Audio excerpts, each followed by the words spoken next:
If you believe you've witnessed everything in American politics, if you believe nothing can catch you off guard anymore, then hold on tight, because what just unfolded between the United States and Canada is unlike anything we have ever seen in the history of North American relations. And I am not overstating when I say that the White House was left completely shocked, caught off balance, unable to react, because Canada's Prime Minister, Mark Carney, just executed one of the most impressive, strategic, and powerful political moves we have observed in modern global affairs. And he accomplished it by utilizing Donald Trump's own statements, Trump's own language, Trump's own reasoning, and redirecting it straight back at him on the global platform. And people, before we go further into this, if you care about what's truly occurring behind the sealed rooms of Washington, if you want to hear the reality that conventional outlets are hesitant to share, then press that subscribe button right now and tap the bell icon, because we are reporting this story in a way nobody else is, and you do not want to skip a single development. So let's dive into it. Now here's what you need to grasp about the context of this situation, because it didn't emerge overnight. This has been developing for over a year. Ever since Donald Trump returned to the White House in January 2025, he made it abundantly obvious that he viewed Canada not as America's nearest ally, not as a reliable partner, but as a mark. And the manner he approached it was unlike anything any American president has ever done to a neighboring democracy. Trump began referring to Canada as the 51st state. He actually shared modified maps on social media, depicting Canada merged into the United States. He addressed former Prime Minister Justin Trudeau as Governor Trudeau, removing him of his designation as a head of state, regarding him like a subordinate. And then arrived the tariffs, 25% on Canadian products beginning in March 2025. And that was merely the start, because by July he increased them to 35%. And then in October, after an anti-tariff commercial aired during the World Series containing footage of Ronald Reagan advocating for free trade, Trump became so furious, so personally insulted, that he imposed another 10%, raising tariffs on some Canadian products up to an astonishing 45%. And bear in mind, people, this is America's biggest trading partner we are discussing here. This is the nation that shares the longest unprotected border in the world with us. This is a country that has stood side by side with American troops in every significant conflict since World War I, and Trump was handling them like a hostile state. But here is where the narrative truly begins to change. Because while Trump was occupied attempting to pressure Canada into compliance, something remarkable was occurring north of the border. Justin Trudeau, who had been faltering in the surveys, resigned, and in his position emerged Mark Carney, a man with a background that sounds like something from a financial drama, former head of the Bank of Canada, former head of the Bank of England, a man who has sat across the table from the most influential financial experts on the planet, and never flinched. And Carney built his entire campaign on one straightforward pledge. He was going to confront Donald Trump. His motto was, "Elbows up," a hockey phrase that means you're prepared to compete. You're defending yourself. And the Canadian public answered in an overwhelming fashion, giving Carney and the Liberal Party a convincing triumph in April 2025, when every survey had forecasted they would lose. So jump ahead to May 2025. Carney makes his initial trip to the White House. And here's where it becomes fascinating. Trump genuinely treated him with courtesy, called him a very capable individual, even remarked that he was probably the greatest thing that happened to Carney's political journey. And during that session, Carney gazed at Trump directly and delivered one of the most unforgettable remarks in recent diplomatic records. He stated, "As you understand from real estate, there are some properties that are never for sale, and we're sitting in one right now. Canada is not for sale. Won't be for sale ever." And Trump simply sat there. He didn't have a rebuttal. He didn't have an answer because Carney had employed Trump's own terminology, his own knowledge of real estate, of negotiations, of business, and converted it into a proclamation of sovereignty that resonated around the globe. But people, that was merely the opening, because what occurred next at the World Economic Forum in Davos in January 2026 is what genuinely sent tremors through Washington and left the White House reeling. Carney rose up on that platform in front of the most influential leaders and corporate executives on the planet, and without ever citing Trump's name explicitly, he presented what is now being described as one of the most impactful addresses in the history of the World Economic Forum. He announced that the previous world framework, the one that America constructed after World War II, was undergoing what he termed a fracture, not a shift, a fracture. And he urged middle powers across the globe to unite because, and this is the phrase that spread absolutely everywhere, if we're not at the table, we're on the menu. And when he concluded speaking, something occurred that almost never occurs at Davos. The complete audience stood to their feet in a standing ovation. Global leaders were forwarding transcripts of his address to each other. California Governor Gavin Newsom noted that multiple leaders from the United States privately shared the transcript, remarking, "Wow." And he commended Carney for showing such courage and determination. Australia's Treasurer Jim Chalmers labeled it remarkable and said it was broadly circulated and examined in his government, and even former Swedish Prime Minister Carl Bildt applauded it openly. Now here's where Trump committed a crucial error. Instead of managing the situation with any form of diplomatic grace, instead of acknowledging that Carney had just established himself as the spokesperson of the free world, Trump struck back. He mounted that same Davos platform the very following day and declared, "And I need you to truly absorb this." He announced, "Canada exists because of the United States. Remember that, Mark, before you deliver your comments." And he charged Canada of receiving handouts and instructed them they should be thankful. And people, this is where Carney reversed the dynamic in the most powerful way imaginable, because he didn't shout back. He didn't create a scene. He didn't mirror Trump's hostility.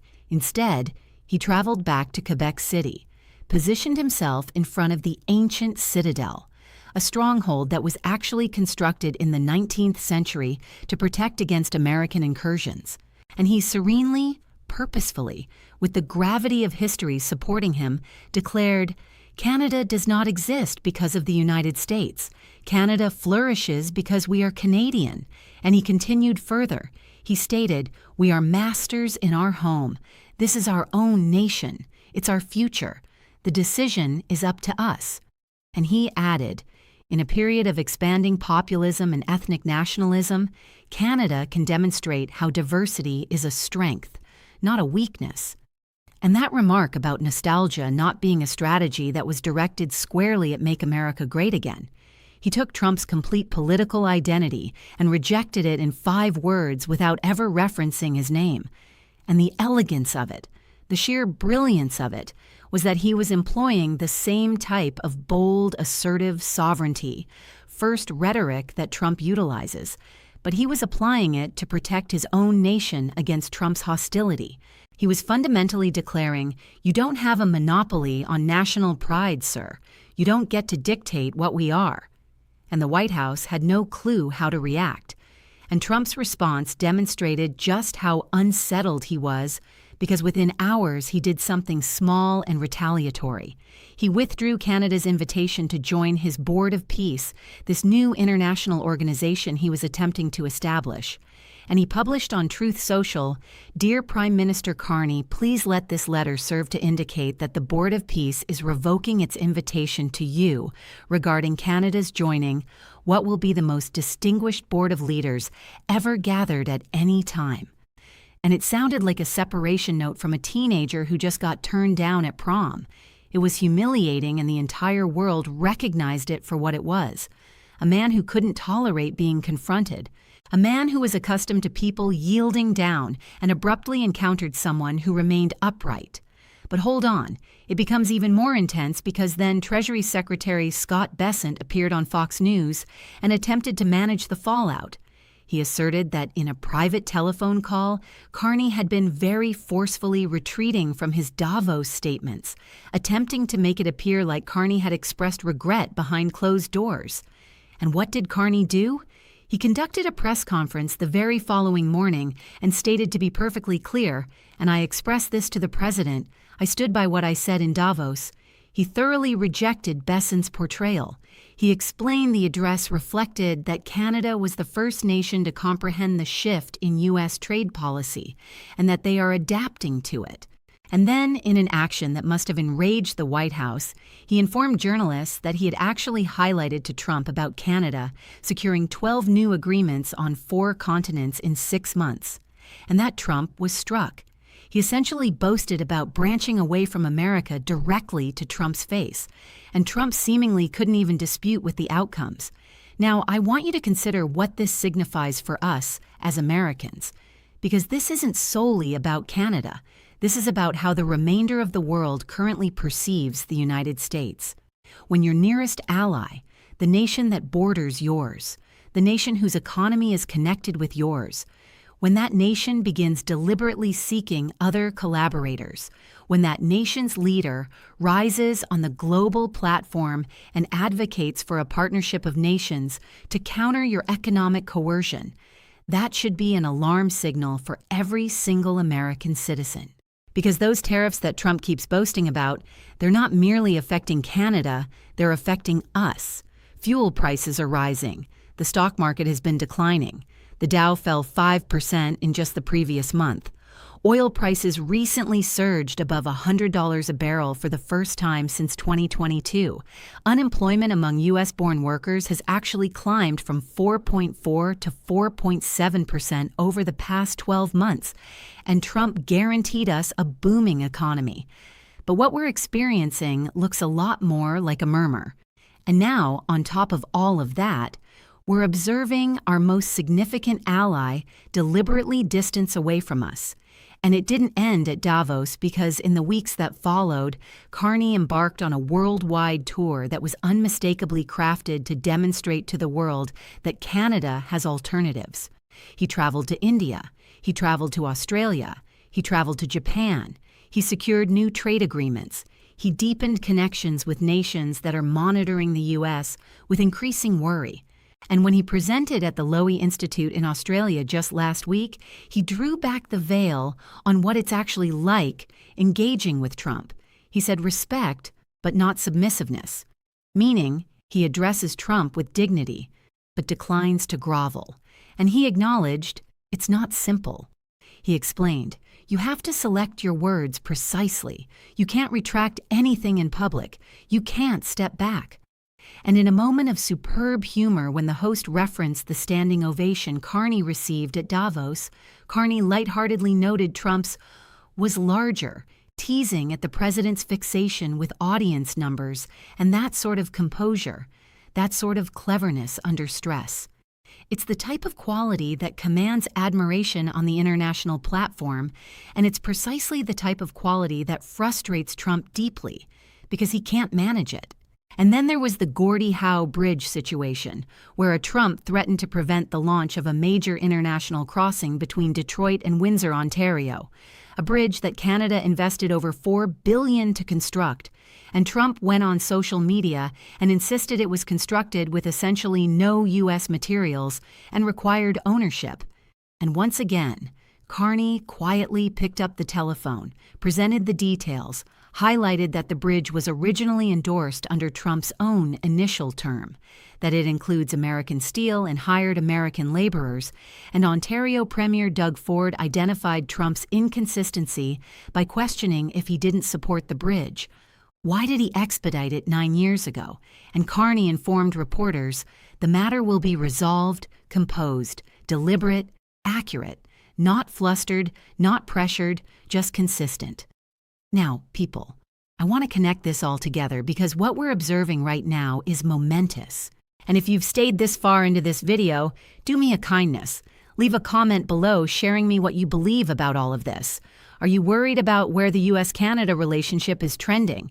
Do you think Trump's strategy is succeeding, or is it driving our partners away? And distribute this video with someone who needs to hear the complete account, because the traditional media is not providing you the entire picture. What Mark Carney has achieved is something that very few global leaders have been able to pull off. He has managed to confront Donald Trump without intensifying to the point of no return. He's managed to protect his country's sovereignty while still maintaining the door accessible for discussions. And he's accomplished it all while making Trump appear like the provocateur, which, let's be truthful, he is. Because when you impose 45% tariffs on your neighbor, when you label their nation the 51st state, when you inform them they should be appreciative for existing, you are the provocateur. And the reality that Carney has been able to reverse that storyline, to take Trump's own rhetoric about strength and sovereignty and national pride and convert them into a defense for Canada, that is expert-level statesmanship.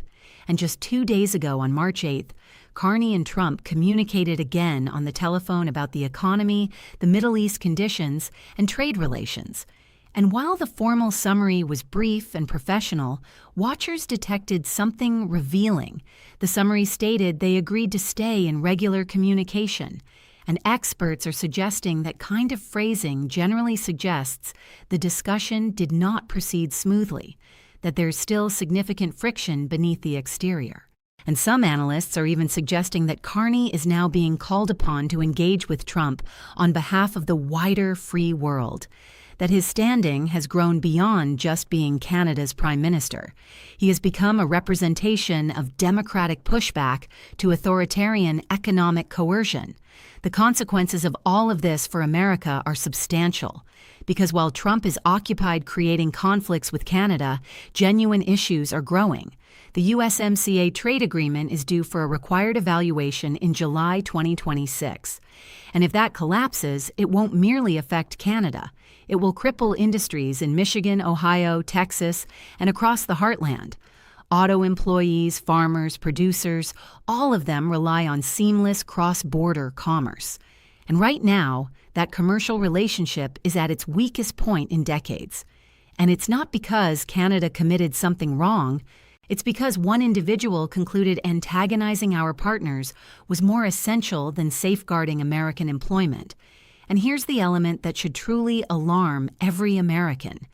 Canada's portion of goods exports to the U.S. has already fallen to the smallest level since the early 1980s, before we even established a free trade arrangement. That indicates Canadian companies are actively discovering other buyers. They're trading to Europe, to Asia, to India. And once those commerce pathways are created, once those partnerships are formed, they don't return easily. We are witnessing in real time as the United States forfeits its favored standing with its most critical economic ally. Not because of rivalry, not because of market dynamics, but because of the pride and carelessness of one administration. So where does this proceed from here? Well, Carney has made it obvious that while he values Trump as a duly elected leader, he is not going to surrender. He's not going to allow Canada be regarded as anything less than a sovereign country. And the globe is observing. Middle powers across the earth, from Australia to Brazil to South Korea to Indonesia, they're all taking notice. They're all recognizing that you can resist American economic coercion without being crushed. And that alters the complete landscape of international affairs for a generation. This is a defining moment in American history.